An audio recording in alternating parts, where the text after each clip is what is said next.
Great humility and appreciation, and with a great sense that they belong to my ancestors, especially the women in my family.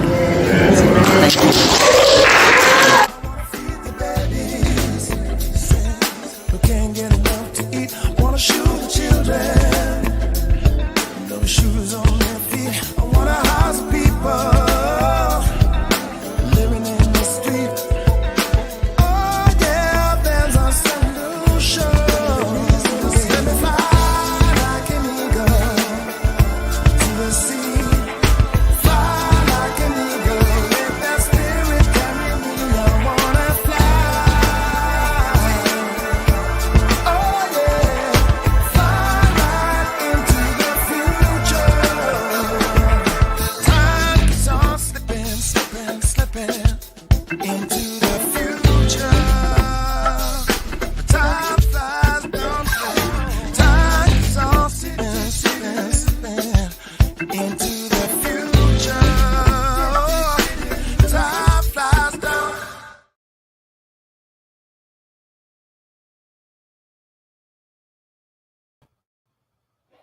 First name's Doni, last name's Glover. In it to win it for the long haul, baby. It's a beautiful day in the neighborhood. I hope that you are well. There you go, Andy. So it's early election time. Did you vote? That's what I want to know. Did you early vote? Pardon? Did you early vote? Yes, I did. I got my vote in on the first day of early voting. Got in there and got out of there in like, I don't know, 8 minutes. Had a big rally in New York City. Can you hear me okay? I'm breaking up over here. Let me log back in. Okay. We've been having our share of challenges here. Who knows? It's the internet. What can go wrong will go wrong. But you keep on going anyway, nonetheless. Great to see you folks. Do check out bemorenews.com. We had a wonderful event over at Howard University on Friday. Some dynamic honorees. We're working on our big event of the year. How's that? Is it a little better? Yeah, a little better. All right. Okay, so tell me about this rally in New York City. They tell me Trump went at, or they went at the Puerto Ricans, the Baricua. Oh yeah, I saw that. I actually didn't watch the whole rally. I actually just went and watched the 10-minute comedian set. It was That was bad timing, bad placement, bad everything. Like, how do you flip a whole demo like that in one night this close to an election? Like, there were so many Hispanic people who were upset with them, with that whole group at that point. I'm like, Well, let's be careful. Hispanic or Latino. Latino, you're right. You're right. Good call. Good catch. But I'll be interested in seeing how this thing plays out because the Trump campaign has been known to do the most unorthodox things, and then it has a positive effect on it. I mean, this guy, I guess he's known for dark humor or something to that effect, or just racist jokes. He's known for Um, white humor. for white humor and racist jokes. Why um, everything bad got to be dark and black? Sounds like white because humor to me. I mean, Come I on, don't disagree I with don't you. see it. I mean, but then it's Don't like see it it's the interesting racist. that they would put him on stage this late in the game in that state. Maybe call it light humor. Bad humor. Blackball, black eye, blacklisted.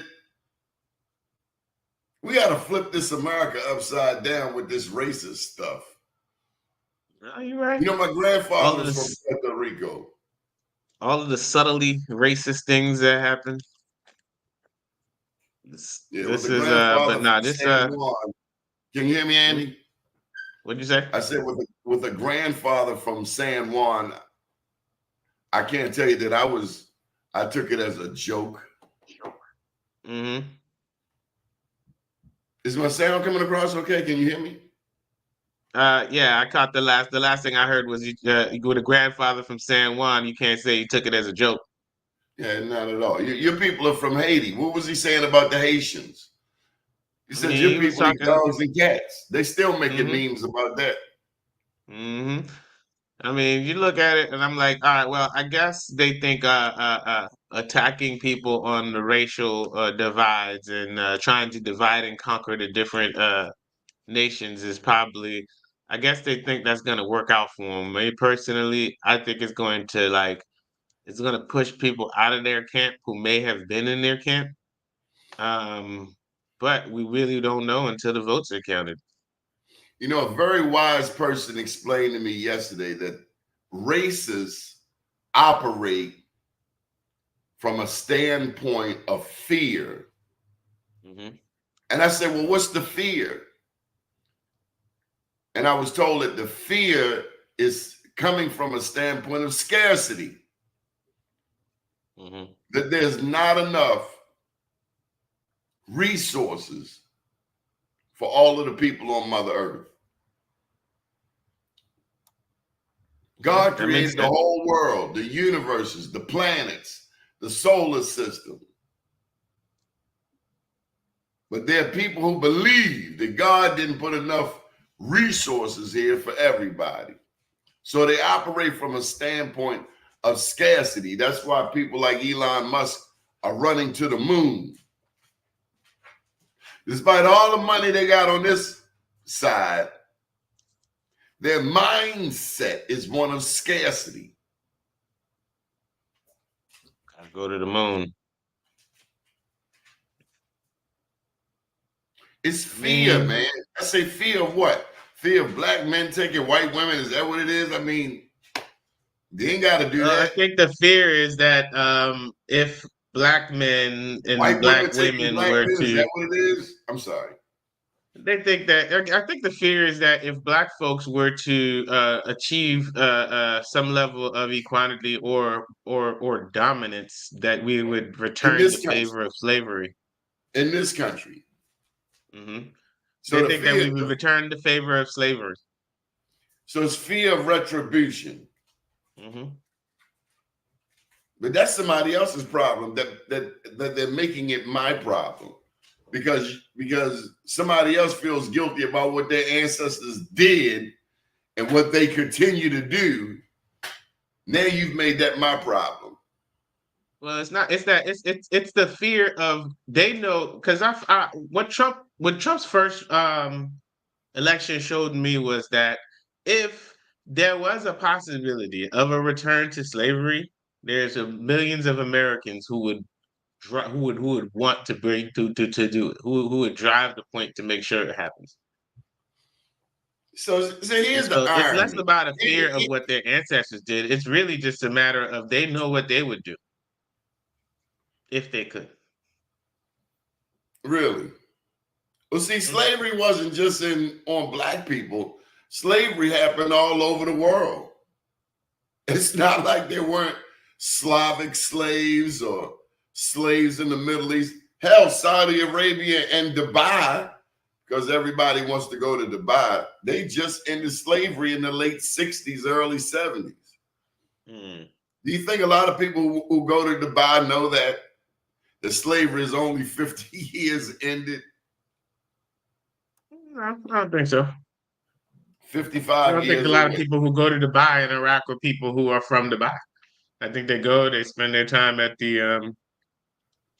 Resorts. the resorts, and they carry on like that. I doubt that they even take the time to go interact with those folks. Beyond the ones who serve them. I wanted to share an interesting fact, Andy, and I write about it in my latest book. That you know where the first black newspaper came from? No. In America, it is said that the first black newspaper was Freedom's Journal. You want to get a copy of my latest book, Journalpreneur, to learn that Freedom's Journal was not the first black newspaper. Freedom's Journal came out on March 16th, 1827. I can never forget that day because it was that same day in 1985 that my mama got her wings. But upon doing the research, America did not produce the first black newspaper. Your country produced the second black newspaper. So Haiti produced the second black newspaper? Before America. 1827, by 1827, Haiti was already independent. Of course, they had their own newspaper. Jean-Jacques Dessalines and Henry Christophe. Mm-hmm. They had already kicked Napoleon square in his hind parts. And y'all still paying restitution today. No, we finished paying it, but we still have a lot of recuperating to do. France needs to go ahead and kick that back. But, it ain't going to happen. The first black newspaper came out of Sierra Leone. The place that the British were dropping off all of the black people who helped them during the American Revolution. Expatriates. A lot of us don't know that the blacks fought with the British. And after the war, after they lost, they got sent to Nova Scotia because it was a bounty on their head.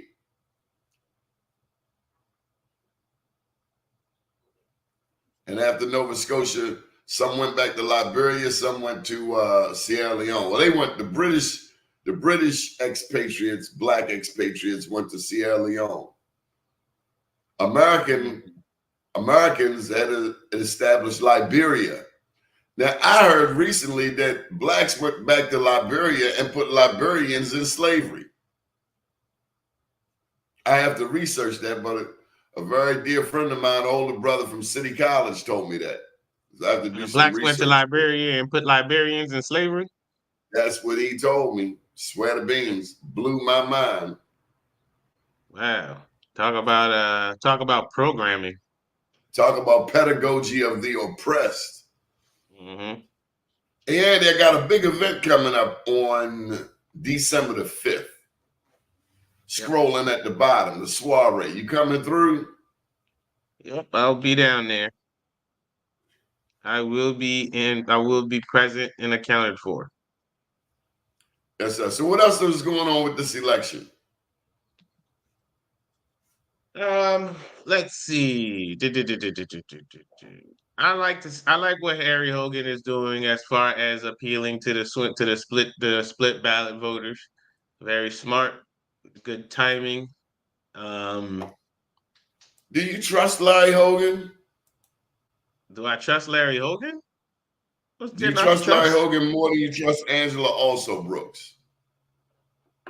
I mean, let's not say all. Let's not,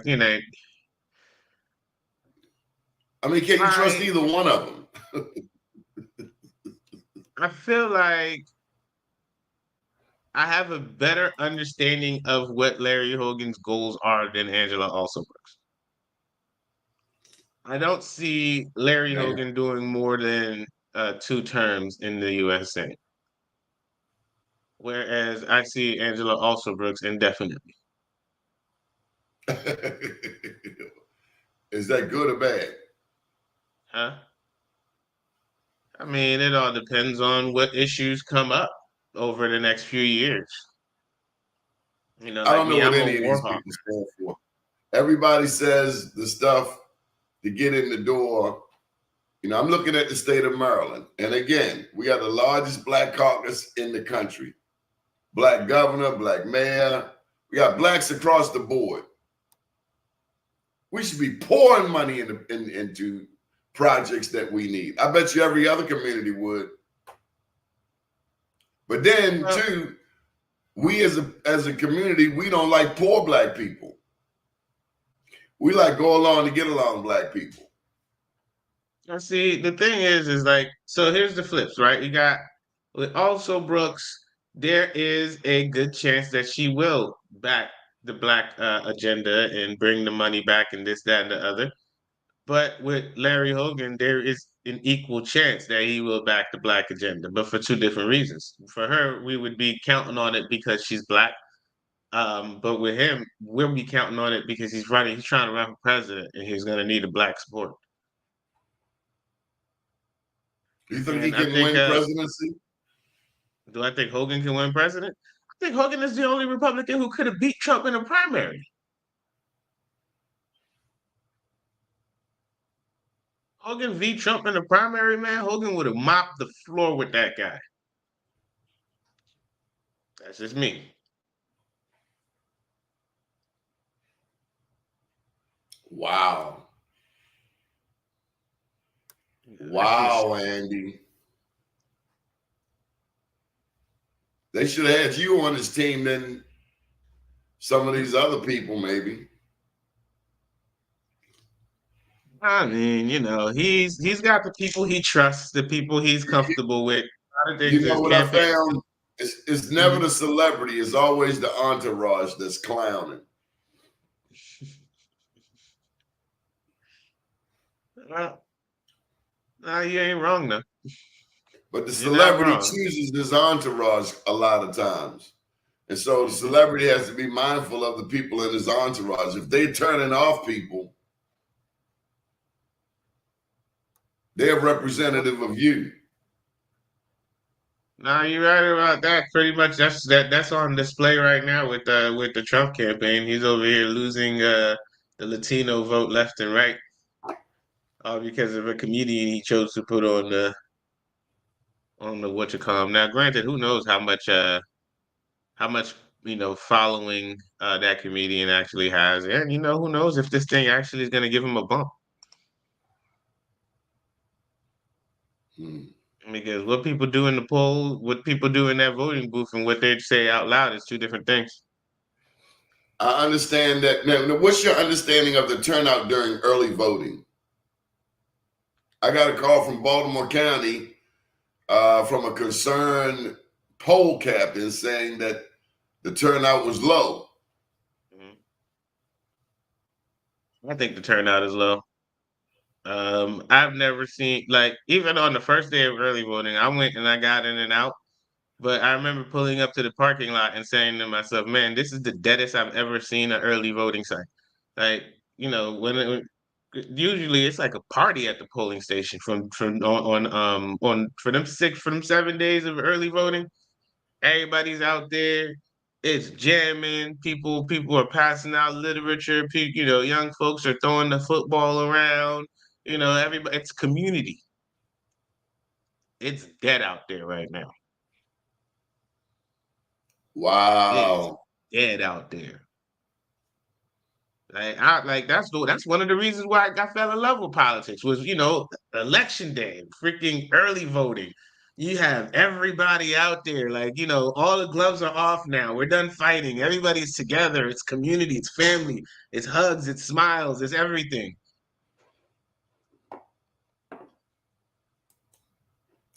To be young and optimistic.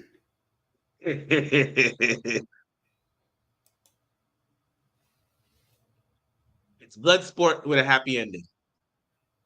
It is a blood sport. Politics is the dirtiest game on earth.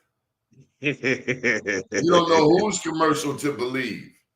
He says she's a crook. She says he's a crook. I mean, the thing Angela is, says though, the Hogan negative made with the, money. I feel like also Brooks should not have did the Michelle Obama and went high when Hogan went low. When Hogan went low after the taxes, she should have went low after his business associates. You know, if Never you're gonna did hear play, about let's the play. guy. He had a guy that worked in his cabinet who killed himself, or did he get Oh, he got locked up? shot by the FBI.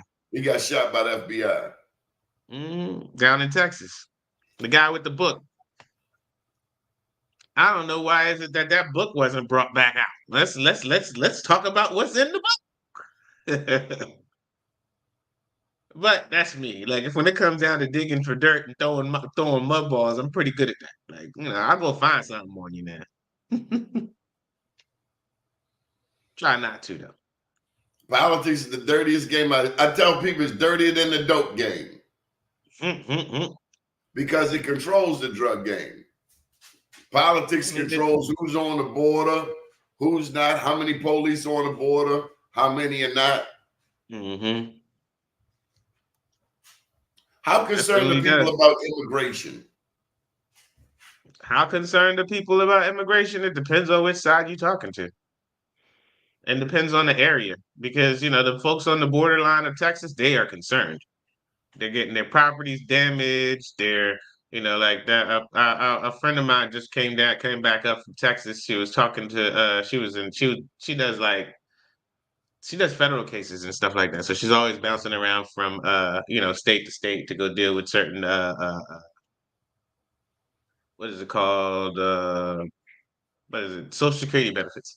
So she was down in a border town near Texas and in Texas and whatnot, and she was at a bar talking to one of the landowners down there, and she's saying it's not that they're crossing and coming into America that's the problem. It's that they're destroying our property while doing it. She had a $30,000 water container thing that it's like above the ground. I guess it's like one of those big ass because she had a farm type thing. So I guess it's like something that keeps clean water. And so they damaged it twice. So she had to replace it. $60,000. I can see somebody not wanting you to come to their country anymore if y'all cost $60,000 worth of damage just passing through.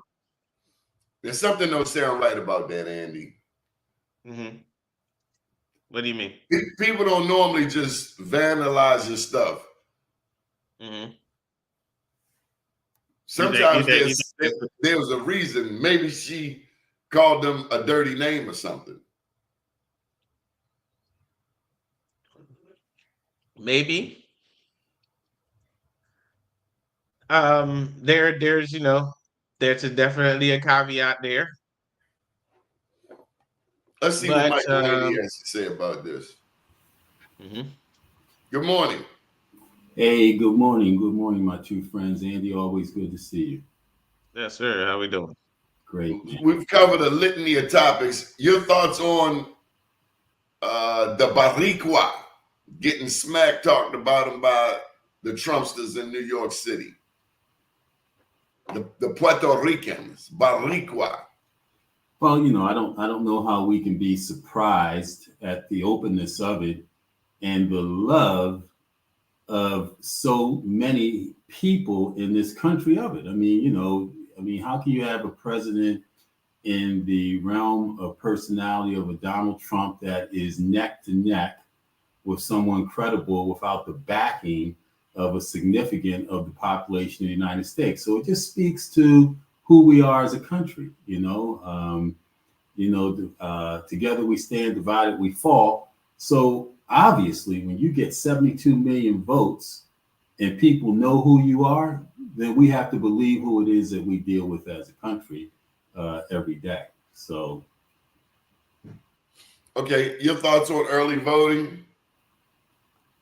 It's a wonderful thing, man. I cast my ballot I cast my ballot on the, I think the first day that I was able to, took it up to my polling place with a camera up there, dropped it in the box, felt very secure, got notification.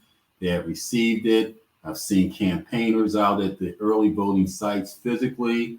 People seem to be engaged. I think any way that we can engage people, and what does it look like in the 22nd century where you never have to go to a polling place because, we trust the technological process and people can vote however, whenever, within a window. But I think there has to be some standardization throughout the country. And is that a constitutional amendment through our U.S. Senate and congressional bodies? But I think there has to be consistency throughout the country with what early voting looks like. I mean, you got some states that don't even have early voting. I'm pretty sure Pennsylvania doesn't have early voting. Yeah, I thought that they did. I thought that they had mentioned, the voting in Pennsylvania. I thought that they did. You could be right. I've been looking at so much of it. I know that I saw a number of about 45 million people throughout these United States that have voted already.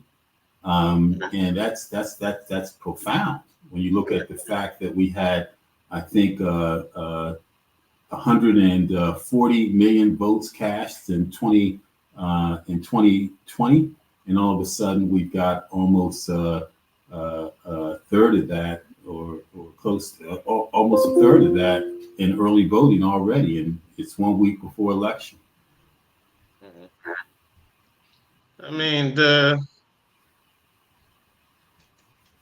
I guess the flow of votes is coming. I don't know. We gotta see because I don't feel as though it's I don't think we're gonna. I don't feel like we're gonna end up with a high turnout.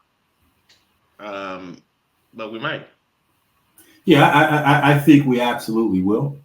I think people have a sense that this is their opportunity, regardless of what side you're on, is to lend their voice of support.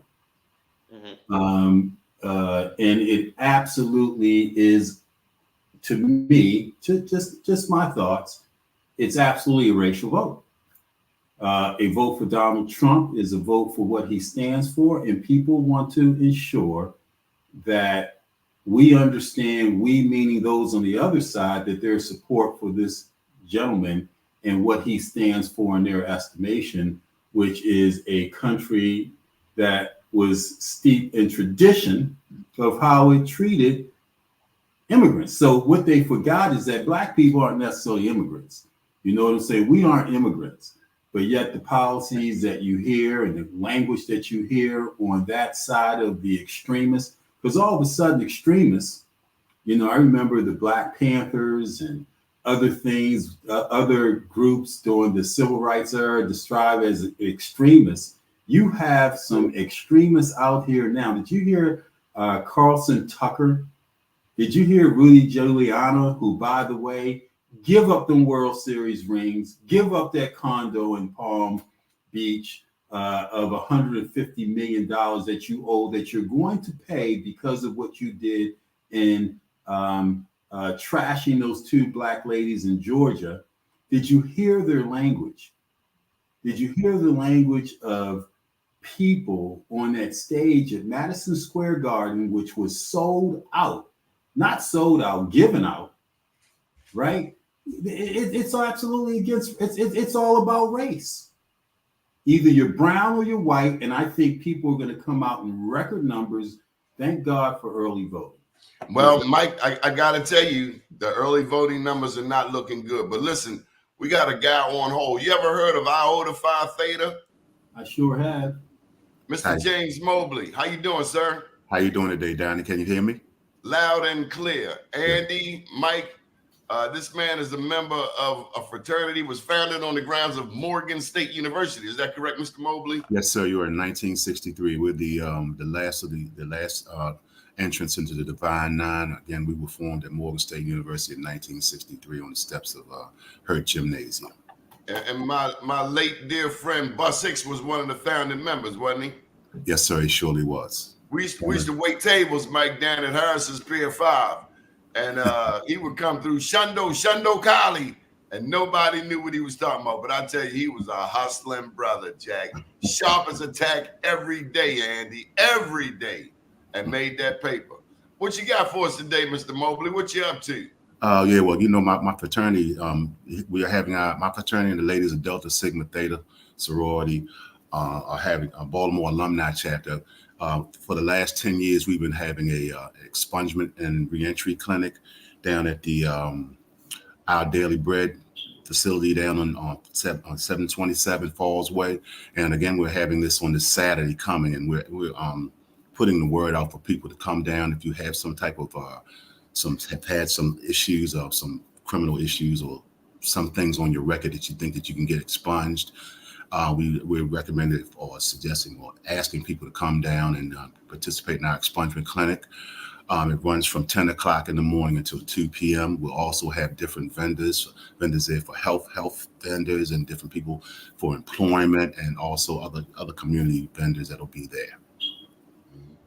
Andy, Mike, you got any questions for Mr. Mobley? Hey, I just want to say, man, congratulations. Very familiar with Iota Phi Theta. Matter of fact, Dr. Keith Motley out of Boston, Massachusetts, the first Black president of a major university in the state of Massachusetts, was a member, and proud member of Iota at Northeastern University, where I went to school, man. And you guys do some phenomenal, tremendous things. I golf with a few of you down here in this area, man. That expungement clinic is huge. I was just speaking yesterday with my staff. I do a lot of workforce development, and we were talking about expungement. So I'm hoping Doni can get us to a point where you and I can exchange some information today, so that we can talk about perhaps an opportunity to what you're doing out there, to what we need assistance with, which is expungements and exposing people to some job opportunities. So great job, man. Thank you. And that's one of the things that we, especially in this year, the governor had just passed legislation that will allow folks that have had prior marijuana charges to be expunged. So that's one of the things that we're trying to emphasize, especially to a lot of our young people, because we started doing this because of the fact that we started seeing so many people were denied employment and denied opportunities to get housing and things of that sort, and so we felt that it was a good thing for us to maybe try to reach out to the community, find something, some means for folks to get some of these things taken off their records. Now, of course, you guys know they can't expunge felonies, they can't expunge drunk driving and domestic violence issues, but anything beyond that is usually something that that you can have taken off of your record. Yeah, absolutely, man. We understand the gatekeepers for Black people that have had trouble versus white people that don't necessarily need expungement to get another chance because their boy's going to hook them up. We understand clearly that there are gatekeepers in terms of what expungement provides. I was with the Secretary of Safety and Corrections on Saturday for a great conversation.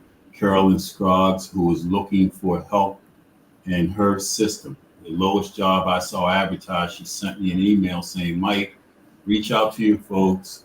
We need help in the corrections and public safety. And that's why we were having a conversation about some of our folks that need some expungement for those minor issues you mentioned, right? $53,000 in salary, $65,000 in salary, no degree required, but does a marijuana conviction, keep you from that opportunity? And that's why we've got to partner and continue to ensure that our people are exposed to these great opportunities and how they rectify systemically those gatekeepers that were put up by the system to keep Black people from thriving. Because that's what it is. You're absolutely right about that. Absolutely. Okay, and again, I'm sorry. Go ahead, I'm sorry. Was there anything else you wanted to share, Mr. Mobley? Yeah, I was just going to say, just repeat again, the event's going to be held on Saturday, November the 2nd. It'll be run from 10 to 2. It'll be at the Our Daily Bread, again, at 727 Falls Way. And again, we invite everybody, folks to come down. Then it'll be not just the expungement, but we also have resources for people in the community and health screenings and things of that sort also.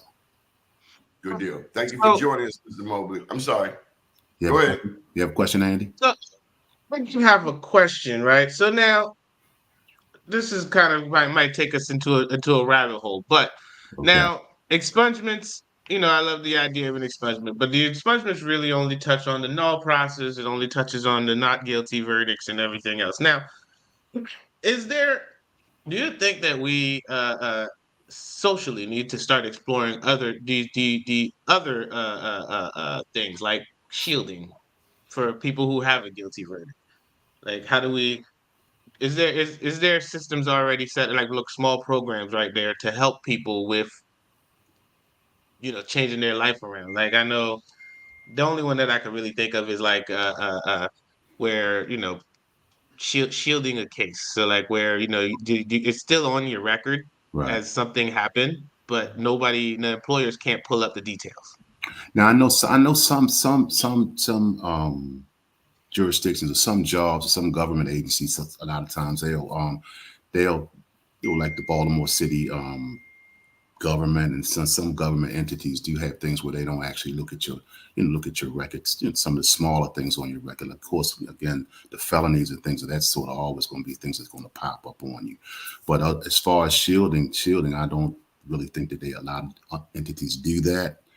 And again, a lot of times some of them overlook it, some of them don't. Again, different organizations have different rules or whatever. So again, that would be a great idea because it would make a lot of folks eligible for things. But even just with the expungements, man, you'd be surprised, man, about just these misdemeanor things that can have a great effect on guys getting jobs and getting just to get an apartment.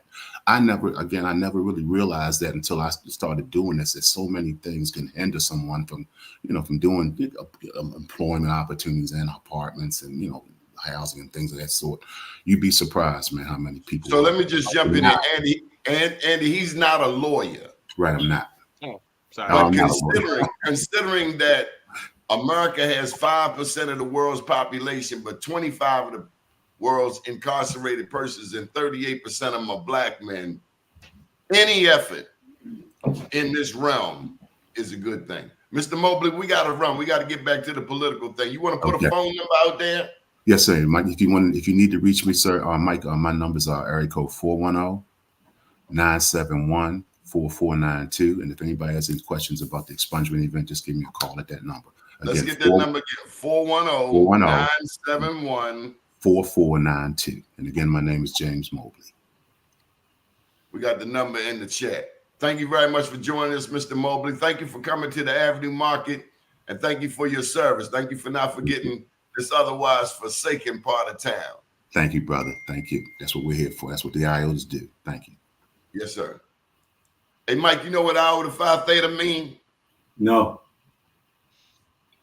Well, I'll tell you in private. Anyway, so what about Donald Trump? You think Donald Trump needs an expungement? And why isn't he locked up? And if he were Barack Obama, they would have already sentenced him. His record sealed. The interesting thing is that it is what Brother Mobley was talking about is what we talking about, two different systems, right? And that's why we have to implore and build small businesses so that we can shield our own. Separate but equal is a concept that we have to come to understand, right? Because we continue to be shielded from a system of unfairness. Our returning citizens come back frustrated because they could not sustain life because they're frustrated, they can't get a job, etc. So they're back in the system because that's what the system intends. The free labor that they give inside of the walls is profound. It's no different than what it was with slavery that built this country. And Donald Trump, he could have 10 felonies, as do people that look like Donald Trump, and they still get a $150,000 job somewhere from somebody that gives them that opportunity. We know that. So how long, Mike, do we You know, what is our strategy as a people? We got young black men who rather stand on a corner all day selling a few bags of weed than try to go be a part of this system. Well, it's up They to feel people. like they lose their identity when they go in there. So consequently, before they even, you know, some get so wrapped up in the street, they got tattoos on their face. And, you know, we're already intimidating to the afraid people. But then we got a tattoo on our face that only exacerbates the intimidation. Amazing how you mentioned selling nickel bags on the corner, and they selling OZs in the shopping center, and we didn't get enough of that piece to take the nickel bag sellers, put them in the shopping centers, and give them a piece of that. How unconscionable, unconstitutional, and reprehensible that we as Black people didn't fight hard enough when they locked us up for it, and now they legalize it, and we're not part of that system. It's our fault. It's our fault? Sure, it's our fault. Oh my God, Mike. It's our fault that we didn't get a piece. So all of a sudden, what was illegal and put thousands of us in jail now is legal, and we less than 2% of that economy. And we had Black leadership permeating throughout many of these political systems and processes that legalize marijuana from Colorado to Maryland to wherever. And we are a small minority of that, but we're a large, as you mentioned, population of the penal system that, you know, put us in there for the very same thing that's now legalized. And these young kids with the business sense and acumen to be on the corner because they saw that as an opportunity for free enterprise were shut out of the system, shut out of that ability to have a store, a cannabis store inside a shopping center making hundreds of thousands, if not millions of dollars. You know, when are we going to advocate and stand up for fairness? I will say this though: the flip side about this is that Kat. The flip side about all of this is that the largest consumers from dispensary cannabis is not Black people. Black people pretty much, like a lot of the Black people who smoke marijuana, they still go to their neighborhood drug dealer, their homeboy who's been selling weed since high school. You know, like they still like so that. And I remember I used to work with this guy who was from Colorado, and you know, Colorado's had legalized marijuana for a number of years, and I remember asking him, like, listen, like, does the hood economy still is marijuana still a big deal in the hood economy? And he was like, no, seriously, like they compete because the people from the hood aren't gonna leave their neighborhood when they can just walk down the door, walk down the corner, talk to Ty or Pookie, and get themselves a couple grams, where they can go to the white boy store, give them IDs, and do all of this, that, and the other just to get some weed. Nah, like, you know, like so. The people who are using it are mostly white people. And Andy, you ain't been to a dispensary, clearly. Because that's not the case. You don't think it's mostly white people? If you sat there and you quantified the numbers, in you Baltimore, think it's going to be mostly Blacks. In Baltimore. In Baltimore. Man, Black people all up in that dispensary buying Khalifa. I agree. I'm not saying that there's not Black people in there. I'm talking about per capita. Why don't you sit outside one of them? Doni, and you know, I got to push back on Andy.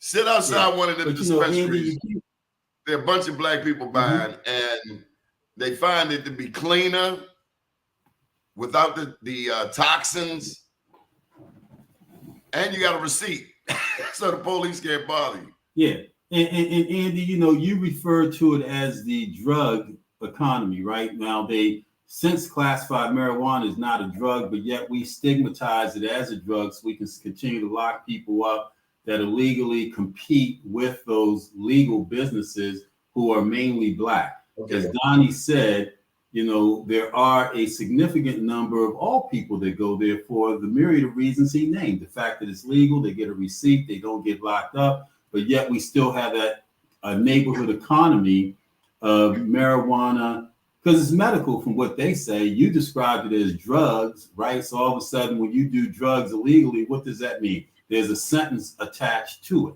right? So we have to begin to change our mentality in terms of how they do business, how we see business, and not necessarily stigmatize our own people, man. You know, But here's the thing, though. Like the contrary to popular belief, the cannabis you find on the street corner is backdoored from the dispensaries, from those same growers. They're not growing Andy, their own separate batch. The street weed was here first. The dispensary weed is typically, to my understanding, grown in a more sterile environment. Absolutely. The street weed has like them cats from California. They are backdooring their stuff. Regulation them cats on it, though, everywhere. Andy. Ever since hydroponic grows has been a thing, they've been on the streets. Okay, Andy, it's when you have have you ever been inside one of these farming plants? I've been in one down in Anne Arundel County. You got to wear a white suit. Everything is sterile. It's government regulated. So you're telling me that nobody working in there is like, you know what? Hey, listen, grab this pound off me. I'll slide it to you for $1,600. They don't have to. They don't have to. And why would they take a chance on their license by doing so? They don't want to violate their license. How much is that license? $10 million? It's a lot of money. I tried to get Green Street Academy. Green Street Academy down on Hilton Street has a large greenhouse, right? And they're growing watermelon, this and that. And a guy named Mike Sarbanes, John Sarbanes' brother, took me on a tour along with a couple other people. And I said, that's David Warnock's shop, right? Yes, David Warnock's spot. And I said to Mike, I said, man, it's unconscionable that we can't help fund these young people's education by letting them grow something that's now legal, turn into a legal business, teach them about the business aspect of it, and let them be a part of it here in the inner city. But we don't think that way about business. Let me say this, Mike. I gotta jump in. We don't have one black weed shop in Baltimore. Nope. That's the crime. That's the sin. That's where all of these black politicians need to be choked up and thrown in the harbor. Not one black-owned spot. Then you understand what I'm saying. You understand. You got a black governor, a black mayor, a black treasurer, a black attorney general, and in Baltimore, you don't have one black dispensary. That's the damn crime. Shut out of the game. This is what I'm talking about. Shut out of the game. And that's like this. The dispensary on the corner, Asquith and North Ave, that open air dispensary stays jamming. Yeah, I think you're missing the point, right? You're missing. I'm just messing with you. No, I hear you, but we've been messing too long and not being part of because we don't take the nature of that business serious, man. And we got these. How much money we spend on luxury items? That $100 million is insignificant. I mean, but you tell me with all of the black people, takes $1,800 or $18,000, and she goes to jail for 6 months trying to do something. I mean, what Cheryl Glenn? What are we thinking? Cheryl Glenn. You remember Cheryl Glenn? She got jammed up trying to promise people to pass stuff through, but not for us, but for her. For $18,000 and they going for $100 million. Are you kidding me?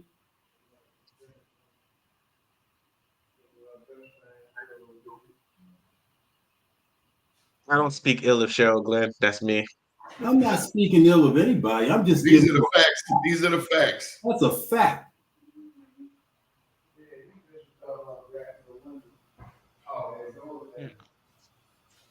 You know what's amazing to me, Donnie? Is Donnie frozen? Yeah. No. Okay. No, I'm here. What's amazing to me, Donnie, is that here we are a week out from the election, Donnie, right? And we have Donald Trump, Larry Hogan, Adam Schiff, Ted Cruz, and I just can't distinguish between any of them when it comes to policies based on black people, but each one of them are recruiting and trying to market their spiel to black people. Do we have any real power, Donnie? What's our power other than on election day? You know what's sad is the black men who are out here speaking ill of women. Your first teacher was a woman, but there's this movement of dudes who probably ain't getting sex, who ain't got nothing good to say about women. Well, I know you're being. We talk about the Kamala haters. Yeah, I know you're being facetious there. I don't know if it's Kamala haters. I think maybe it goes back to what we spoke of before, the lack of being able to be sustainable by black men are frustrated in many parts. I'm not making that a blanket statement, but a lot of black men are just frustrated economically, man, that the opportunity that presents itself to white, non-educated or non-degree males is not what they're able to get. And so where do they go? They go where they think somebody's, ice is colder or water is colder, and what the promises are. The things I've heard some of these brothers say is sad. You just reminded me of a conversation that I had with a friend of mine, a white guy, right? And he's a weird guy as far as like his perspective on men versus women, and a little bit chauvinistic, right? And so he goes off on this tangent about how because he's a white guy and he dates a lot. He primarily dates white women, and he's like, oh, about how all these women, this feminist movement, and how women are making more than men, and this whole pay gap is just a straight up lie, and this, that, and the other. And he goes off and he goes off and he goes off and he goes off, and he's like, you don't have to deal with that as a black man, and I have to stop him. Like, shut the hell up! You don't know nothing about the black struggle. Number one. Number two, black women have been out earning black men for like decades now. We're figuring out ways to deal with it, man. So look, here's the comment. Jason put this up. I want to see that comment he put up there before, Donnie. Oh, he talked about Cheryl. Was trying to get us at the table. And she was also trying to get her bills paid. If you'd like to come and explain yourself. You're absolutely right, Donnie. Bring him on. Let him tell us what that means. Get us a seat at the table, or tablet, rather. Because what she was trying to do was get paid. That's the bottom line. One could certainly take it that way based on some of the evidence. Is that the guy that died, Lance Lucas, the guy that died a couple of years ago? For real. That was his comment. For real. I mentored Lance back in the mid-'90s at Coppin State. And speaking of Lance, you had a Lance on your show last week? Lance Lucas been passed away for a little while. I went to his restaurant last week after you did the show. The next day. Which one? Carolina Kitchen out in Owens Mills, man. He got 5 of them down in the D.C. area. Well, he got one of the 5 that ain't open. Huh? I was not happy. And then I did, of course, my homework. Do we want to do that? Okay. Listen, all I'm saying is I wanted to support the Mike, we should give the business the benefit of the doubt and at least pull him to the side. But here you go. Hold on, Mike. Slow down, Mike. You asked for Jason Rodriguez. There's Jason Rodriguez. One thing at a time, Mike. Okay. Well, we'll let this your show. You right. Hey, Jason, what's up, brother? You muted. We can't hear you. Can't hear you. Audio. We can't hear you. Cut your mic on. You should be able to hear me now. Yes. There we go. Good morning. Good morning, gentlemen. Grand Rising. Come on.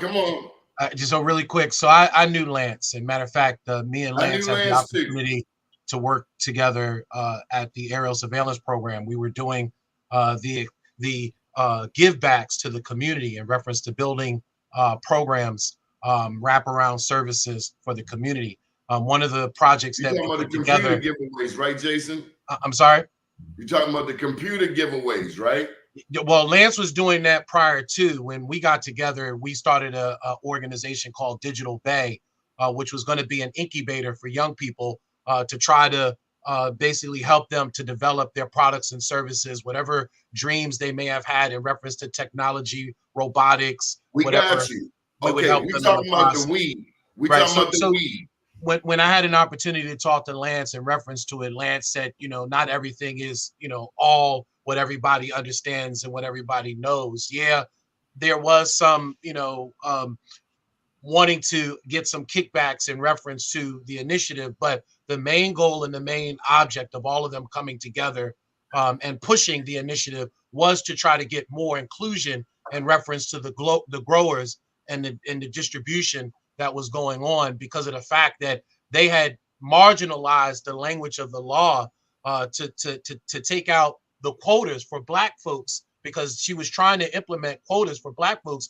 But what they did was instead was they said, no, you can't use that language. You have to use minorities. And then we know that minorities now include everybody, including the LGBTQ community, white women, of course, Black women are a double minority, but everybody Jason, else. you said she was trying to get us a seat at the table. Correct. You started off your comments with saying there was some talk of some kickbacks. Best believe the justice people, the white people, zeroed in on the kickbacks, not her trying to get us a seat at the table. I think that's what Mr. Haney's point is. I just have a question for Jason.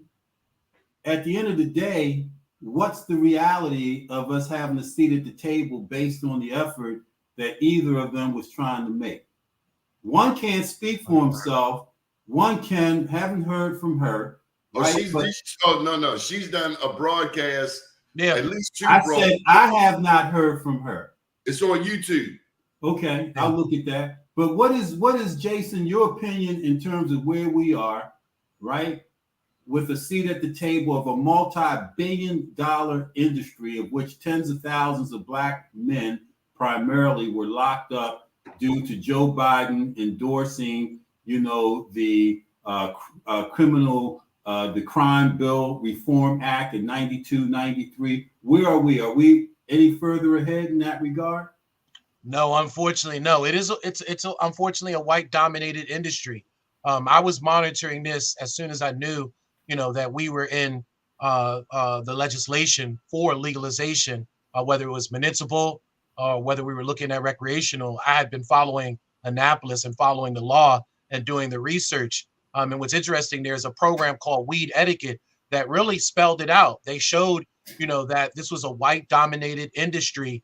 They went to a meeting in Denver, Colorado, which had just legalized it. And the gathering meeting was just nothing but white figureheads, millionaires, that were coming together to dominate the Denver market. Nobody local could really get in the market with that type of power and that type of organizing, of finances and consolidating of the industry the way that they've had, unfortunately. Absolutely. Wouldn't it be nice, Jason, if we were to leverage our voting power for economic power such as that? Hey, you ain't getting a block of us until you give us a block or a piece of that. Yeah. I wish in some cases, I don't care how you figure out how to do it. I don't want to hear about your robots. But we don't just want you sitting down having lunch with us over chicken and mac and cheese and collard greens, getting up, we feeling good, and then 4 years later, as we are today, our economic viability and situation is no different than it was before because there was no tangible ask. Right. I think in some cases we have to really practice collective economics. That's what everybody else is doing. Even these folks, when you watch the episode of Weed Etiquette, collective economics. So I'm thinking separate economics. Right. No. When I mean collective within our community. In other words, us coming together to dominate an industry. Like, for instance, if we wanted to dominate construction, we should all be putting our money in a pot that allows a Black contractor to go out there, to have the financing, to get the equipment, to be able to purchase the materials so that they can sit Yeah. on 90 days, Yeah. however long it's going to take them to Yeah. get money from the general contractor, because that's usually a lot of the issues with our contractors is we just don't Lack have of capital funding. correct the lack of funding and the lack of wherewithal. We don't have the equipment, we don't have the resources sometimes, but we do if collectively we put ourselves, together Theoretically, collectively Jason, that makes sense. Yeah. Practically speaking, we got to hold our politicians hostage Yeah. to the needs, because theoretically what you just said just don't happen, man. We know how it is. Yeah, but they're supposed to be the drum majors. To me, that's where true leadership comes in at. That's where, you have a mayor or whoever, your delegate, your representative, who gives the vision or who's willing to take the vision from the community and lead the charge and help organize all the pieces together so that we can build our community up. And that's where I really feel our politicians have failed us at. They haven't been that true leader Because to we guide don't us. have the right strings attached. We don't have the right strings attached to my vote. There's strings attached to everything. You want something from me, I want something from you. There's a string attached to it. And that's just the reality of life. God bless America and the capitalistic system. You know what I'm saying? That we don't have strings attached to what you need from me to a point where it's going to benefit me. You just come down and give me an okie doke song and dance. I say, yes, sir, I love that. You got my support because you are saying the right things, but you're not putting in ink to paper what it is that bounds you to what you say, because we don't hold their feet to the fire. And I saw Leroy McKenzie mention Tupac. I support Black women, no doubt about it. Yeah. You know what I'm saying? And I don't know where that notion came from. To me, that upset me. Well, when President Barack that's Obama the said that, divide mentality that we put. That's in all our we've ever own. known is our women in our community. You know what I mean? I think he would understand that, if he wasn't grown up, around white grandparents. And I hate to say that, he doesn't understand that dynamics of a Black household and the struggles that a Black woman may have had in a household. He just doesn't relate to that. You know what I mean? That's something that unfortunately many of our households understand. The single Black woman, My mother raising her raised family the 4 best of us, she can. man. My mother raised 4 of us, man. I understand exactly what you say, Yeah. but it doesn't mean we don't hold each other accountable to what we say. Just because you're a Black woman don't mean I'm automatically going to support you if it puts me in the same position because I know the special interest behind you ain't Black. Well, I think the thing, I think the spirit of Obama, what he was trying to say was not as a grand scheme of things. You think he was more speaking to the virality, the people who are very vocal, with with who are very vocal supporters of Trump, the Black ones and whatnot. Their reasoning, their idea, their rationales for why they hate Trump, why they hate Kamala so bad. It's not about her professionally. Do you think it's hate? I don't think it's hate. I think it's ignorance. I think it's sexism. I don't think it's that. I just think that we have been promised so much from so many places that we think that the white man's juice is colder. And it has nothing against her. It's just that, is her swag and her conversation in tune with what it is that they feel they need at this time. I think there's an air of desperation among some Black men that have them looking for hope in the wrong places, man. And as Leroy McKenzie said, we're going to stop looking for others to do what we should do by doing what it is we have to do ourselves. And we need to stop talking and doing. And, so all that makes sense. We've been saying it for decades. We all know that Brown versus Board was the destroying of the Black economy and neighborhoods. We all know that Black Wall Street was burnt to the ground in Oklahoma because it was a thriving economy. And then when we went out and desegregated, how do now we come back together? How do we come back together? How do we support? Hey, the pastors of these great churches in urban environments, they moved out to the suburbs too, leaving the neighborhoods to be gentrified. Then we complain about gentrification. What do we want? How are we going to achieve it? To Leroy McKenzie's point, or to your point, how do we achieve it? How do we change the structure of our dollar lasting only 6 hours in our community versus a white man's lasting 12 days? How do we get to what Jason said, the capitalization of opportunity by pooling our money together? How do we get there? Dr. McKenzie, how do we begin to do and not talk? When you have little to do with, and all you can do is talk and look for hope from someone like Kamala or someone like Joe or someone like Donald. You know, we just a generation removed from plantation, but the mentality of a plantation is still here. And we suffer from Stockholm syndrome. Whoa. We're in love with our oppressor, unfortunately, We all need to go to Africa and visit the motherland and see what true happiness is and contentment is, that isn't necessarily based on materialistic value and gain, but the ability of sustainable communities that support, love, and endure each other, right? Not that there's still not stuff happening, crime, political madness, etc., but you can go days and not see anyone that looks like Trump or Biden and be okay with it. I think we need to take over our entertainment.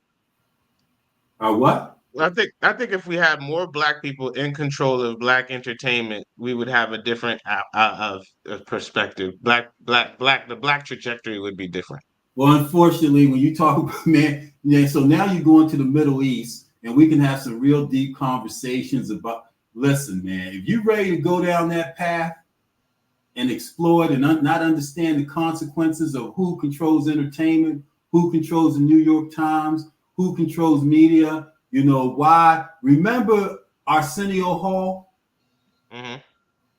Don't ever forget Arsenio Hall and the display. I don't know what happened to Arsenio Hall. You don't? I just know who he is. Okay, then you go and you study and learn who Arsenio Hall was and what happened to him, and to what you just stated. Then you'll understand with what you just stated that perhaps you've got to understand that. Go look at Arsenio Hall, and he has come back with skint knees back into entertainment because they allowed him to, because he apologized. Jason, do you understand what I'm saying? By the way. And so when you say things like we have to take over entertainment, or maybe what you meant was we have to create our own, right? And every time we do so, you know who BET was sold to, that Bob Johnson sold out for a couple of $billion? Viacom. Do you know who owns Viacom? So man, it is deeper, because when you control messaging and communications and media, you control the thoughts of people, which is why we've always talked about Black media needing its own platform and vehicles. Mm-hmm. Right. It's a deep conversation, man. And even the way we operate business, though, like even looking at the Sean, Diddy Combs situation, everybody was complaining, about the fact that he owned the royalties and, owned all the copyrights and all this stuff. But that was how business was ran, and mostly all the record labels, white record labels, prior to. All Diddy did was just practice the same model, the same blueprint, the same formula that all of the other record labels had followed. Even the independent labels, Sleeping Bag Records, Cold Chilling Records, all of them had all followed the same blueprint of owning the masters, owning the copyrights, owning the publishing. You know what I mean? So when he did it, instead of him doing it fairly, or that's I guess that's the point I'm trying to make, is instead of us going into business and understanding that there are these ills that have taken wealth away from us as artists, as creators, as publishers, and coming in and doing things differently, doing things more equitably, doing things more fairly, doing things more inclusive, making sure that artists have the ability to take advantage of their royalties and their publishing and the copyrights. You know, he had the opportunity to come in and do things differently. And those who have come into the industry have done things differently. You see, their artists are shining. There are a few examples of those who are out there that have done that. But in this situation, he did the same predatory practices as everybody else did in the. Well, you have a point there. You have a point, but Diddy, I think, was a heck of a businessman that modeled, as you said, business, because the design, and the model is what it is. The good thing about Diddy and Harvey Weinstein is they suffered the same fate for their atrocious behavior as human beings, right? But their business models kind of mirrored each other, although Harvey's was substantial. Right? Substantial. And Diddy did a lot of things that were good, but his humanistic behavior and his ego became bigger than his business model. And so therefore he had to suffer the same fate as Harvey Weinstein. Right. And that's all I gotta say. I gotta tell you, Jason, Andy, this has been phenomenal. I gotta get back and make some money so that I can hand out to some people that have a need as best I can. But this is real, man. This is real. Thank you all so much, man. Oh, thank you. Thank you. On that note, good to see you, Jason, man. Good to see. It's been a while, man. Yep. It has. Even Andy, it's been a while as well. So yes. It's always a pleasure with you guys. Great minds. I don't know how to do Donnie Glover's poem, but we're gonna go ahead and close out on this one. It was a great conversation. Everybody get out there. Hey man, forget Donnie's poem. What's your own, man? Develop your own. Let's go ahead and let you do your own. Right. There's only one person that could do the, up to date, down today, up tomorrow. There's only one person that could do that as far as I know. So, so what's yours, Andy? Go ahead, man. We're not leaving till you come up with your own, man. Forget that. Sign us off. There you go, man. Forget Donnie. Donnie, we love Donnie dearly, man. But there's a lot of different roads to success. Yeah. I love you guys, man. Y'all take it easy, man. Yep. All right. Take care, everybody. Y'all have a great week with purpose. Absolutely. Go vote. Yes, get out and vote. Get out and vote.